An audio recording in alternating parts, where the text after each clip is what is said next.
আসসালামু আলাইকুম। খুবই ভেরি ইম্পর্ট্যান্ট একটা মেসেজ, অবশ্যই একটা শেয়ার করে দেবেন। আপনার একটি শেয়ার অনেক মানুষ উপকৃত হবেন ইনশাআল্লাহ, আশা করি। প্রথমত হচ্ছে, আজকে একটা ঈদের দিন গেছে, আলহামদুলিল্লাহ কোরবানি হয়েছে। সবাই কোরবানির মাংস ভাগাভাগি করে 3 ভাগ করে 1 ভাগ বন্টন করে গরিবকে দিছে 1 ভাগ, আত্মীয় স্বজন 1 ভাগ নিজে রাখছে। ওকে, সব কিছু ঠিক আছে। ইতিমধ্যে অনেকগুলা সোশ্যাল মিডিয়াতে ভিডিও দেখতে পেলাম, চোখের সামনে আসলো, তাই কথাগুলো বলা। আসলে অনেককে দেখলাম যে মানে কোরবানি পশুর মাংস নিয়ে ভিডিওটা দিচ্ছে, ভিডিওগুলো অনলাইনে দিচ্ছে। ভাই, বুঝলাম আপনি কোরবানি দিছেন, আপনার সামর্থ্য ছিল, কিন্তু সবার কিন্তু সামর্থ্যটা ছিল না। আপনি যে ভিডিওটা অনলাইনে দিচ্ছেন, এটা কিন্তু আপনি একজনে দেখেন নাই।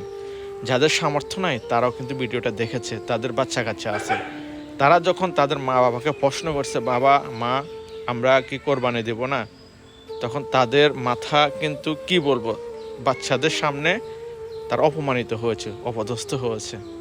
কি বলবো, আপনারা আসলে দেখেন, মানে কোরবানির অন্তত এই সময়টার মধ্যে আপনারা মাংসের, মানে কোরবানি গরুর মাংসের যে ভিডিও করে এগুলা সোশ্যাল মিডিয়াতে দিবেন না প্লিজ।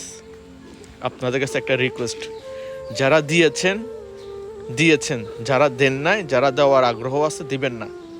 আর যারা দিয়েছেন, আশা করি ভিডিওটা ডিলিট করে দিবেন, যাতে করে এখনো পর্যন্ত কারো কাছে না পৌঁছানোর আগ পর্যন্ত এটা ডিলিট করে দেন, যাতে করে যাদের কাছে গেছে তৃতীয় পক্ষ চতুর্থ পক্ষের কাছে যেন না যায়।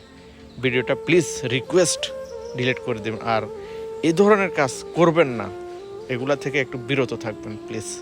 আমার কথাগুলো যদি ভালো লাগে একটা শেয়ার করে দিবেন। আর যদি মনে কোনো খারাপ লেগে থাকে বা দুঃখ প্রকাশ করেন যে আমি কথাটা বলছি আমার কারণে একটু দুঃখ পাইছেন, তাহলে আমি ক্ষমা প্রার্থী।